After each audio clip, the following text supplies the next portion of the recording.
श्री हनुमान जी महाराज पत्थर लाला के डाल रहे थे, पुल बन रहा था कि अचानक हनुमान जी की निगाह पड़ी। एक गिलहरी दौड़ करके आ रही थी, समुद्र में जाती, भीगती, स्नान करती, बाहर आती, रेत में लेटती, लेटने के बाद जो पुल बन रहा था उस पुल के ऊपर जाती, पूंछ को फटकारती और लुढ़क पुढ़क होकर के उसके अपने शरीर को रगड़ती पत्थरों से। हनुमान जी ने कहा, ए गिलहरी हट यहां से, किसी के पैर के नीचे आ गई तो तेरा काम हो जाएगा, देख नहीं रही हम कितने व्यस्त काम कर रहे हैं। वो गिलहरी नहीं मानी, बार बार डांट पड़े, कोई भी आवे जामवंत डांट जाए, नल्ली डांट जाए, कोई भी आवे डांट लगा जाए, और गिलहरी बेचारी काम में लगी है। अब हनुमान जी ने देखा ये मानती नहीं, ये मर के ही मानेगी। हनुमान जी को बड़ा क्रोध आया, गुस्से में डांट लगा, लगता है कि तेरा समय आ गया, तू मरना चाहती है। अरे कितना समझाता हूं, न हट जाए यहां से, मर जाएगी।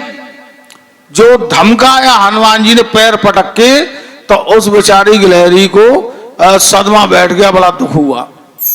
रोती रोती सीधे रघुनाथ जी के पास गई और जाकर के प्रणाम किया। प्रणाम करके कहा, प्रभु आपके होते हुए इतना बड़ा पक्षपात? बोले क्यों, क्या पक्षपात हो गया? बोले आप तो समदर्शी हैं, समदर्शी प्रभु नाम त्योहारो, फिर मेरे साथ ये पक्षपात क्यों? बोले क्या हुआ बता दो। बोले सब पुल बना रहे हैं, मैं भी सेवा कर रही थी और हनुमान जी ने डांट करके भगा दिया कि तू यहां नहीं आएगी, ऐसा क्यों?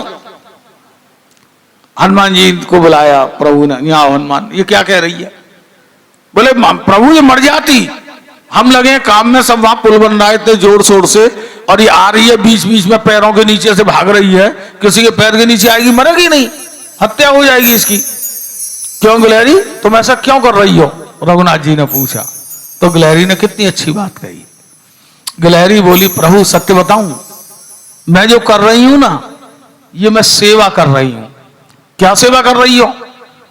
बोले मैं इतनी बड़ी नहीं कि हनुमान जी की तरह से बड़े बड़े पत्थर ला करके पटक सकूं, और आप जिस पुल पर से निकलेंगे उस पुल का निर्माण करने की शक्ति मेरे अंदर नहीं, बड़े बड़े पत्थरों को ला सकूं। तो मेरे मन में भाव आया कि भाई पत्थर नहीं ला सकती, लेकिन मैं कुछ तो ऐसा कर सकती हूं जिससे आपकी सेवा हो जाए। मेरे मन में भाव आया कि जब पुल बन जाएगा तो रघुनाथ जी इस पुल पे से निकलेंगे, और जब चलेंगे तो पत्थर तो मिले हुए हैं, लेकिन पत्थरों के बीच की जो दराज है वो कहीं कहीं से उठी हुई है, कहीं कहीं खुली हुई है, रघुनाथ जी के पैरों में कष्ट ना हो जाए, इसलिए मैं उन दराजों को भरने के लिए पहले समुद्र में शरीर गीला करती, फिर रेत लपेटती, और उस रेत को ला करके मैं पत्थरों की दराज भरने का काम कर रही थी। ये सब बंदर भालू इस काम को नहीं कर सकते, उस सेवा को मैं कर रही थी, इससे अधिक मैं नहीं कर सकती। जो देखा रघुनाथ जी के नेत्रों से आंसुओं की धारा बह गई। गिलहरी को लिया, गोद में बिठाया, बड़े प्रेम से उसके शरीर पे हाथ फेरा। बोले सुनो गिलहरी, तुम्हारी ये सेवा देखने में छोटी हो सकती है, लेकिन अत्यंत महत्वपूर्ण सेवा है ये। तुमने अपने पूरे प्रयास करके मेरे चरणों को कष्ट ना पहुंचे, उस सेवा में अपने को समर्पित किया है, मैं तुमसे बहुत प्रसन्न हूं। कहकर प्रभु ने हाथ घुमाया तो क्या कहा जाता है कि गिलहरी के ऊपर जो रेखाएं दिखाई देती हैं ना, वो रघुनाथ जी की उंगलियों की रेखाएं हैं, वो निशान हैं जो आज तक गिलहरी के ऊपर हैं।